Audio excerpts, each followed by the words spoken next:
మంచి ఆహారంతో పాటు కావాలి స్వచ్ఛమైన నీరు. అదే మీ సనాతన్ జల్. మీ ఇంట ఎటువంటి ఫంక్షన్ కైనా ఆర్డర్ చేయండి. సనాతన్ జల్. వివరాలకు 8919763872 www.sanatanjal.in. శనివారం చేస్తే ఏదైనా వ్రతాలు చేస్తే మంచిదని, పూజలు శుక్రవారం చేస్తే మంచిది అని అంటారు. ముఖ్యంగా శుక్రవారానికైతే ఒక విశేషమైన స్థానం ఉంది మన పండగల్లో. ఏంటి దానికి అంత విశిష్టత? ముఖ్యంగా వరలక్ష్మి వ్రతాలు శుక్రవారమే చేయాలంటారు. ఏంటి అంత విశిష్టత? నిజమే. మీరు అడిగింది ఇప్పుడు ఈ సంవత్సరం ఉందనుకోండి, వరలక్ష్మి వ్రతం 3వ శుక్రవారం వచ్చింది. అవును. ఇక్కడ శుక్రవారానికి అధిదేవత శుక్రుడు. అమ్మవారి యొక్క ప్రీతైనటువంటి వారం శుక్రవారమే. ఓకే. అంటే అమ్మవారికి ఇష్టమైనటువంటి వారము, లేదా ఈ శుక్రాచార్యుడు, లేదా ఈ సంబంధమైనటువంటి వ్యక్తుల తాలూకు కొంతమంది అమ్మవారికి విశేషమైనటువంటి భక్తులు ఉంటారు. ఉమ్, నిజానికి ఎలా ఉంటుందంటే, శుక్రుడు ఒకానొక సందర్భంలో వామనుడు వచ్చి వరం అడుగుతాడు. అడుగుతుంటే ఇవ్వబోతాడు ఆయన. ఎవరు?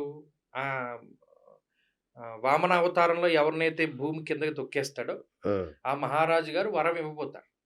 ఇవ్వబోతూ ఉంటే ఈయన ఏం బలి చేస్తాడు? చక్రవర్తా? బలి చక్రవర్తి. ఈయన ఏం చేస్తాడంటే చేసేదేం లేక వెళ్ళిపోతాడు. ఒకానొక సందర్భంలో శివుడు పార్వతుల మధ్యలో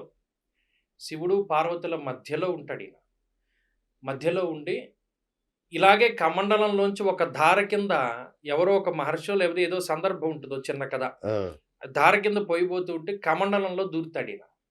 కమండలంలో దూరితే నీళ్ళు రావట్లేదు. నీళ్ళు రాకపోతే ఏం చేస్తారంటే ఒక పొల్లెట్టు గుచ్చుతారు ఇలాగా. ఆ. ఒక కన్ను పోతుంది.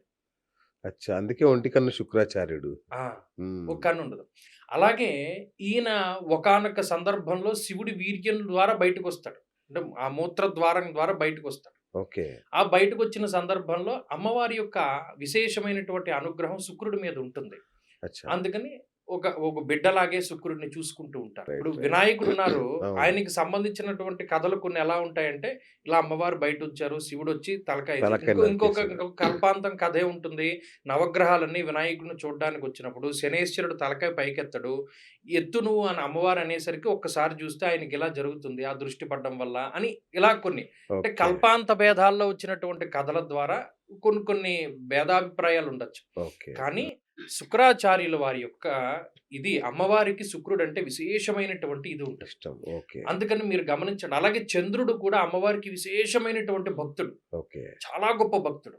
అందుకని సోమవారాలు కానీ శుక్రవారాలు కానీ అమ్మవారి యొక్క ఆరాధన చాలా మంచిది.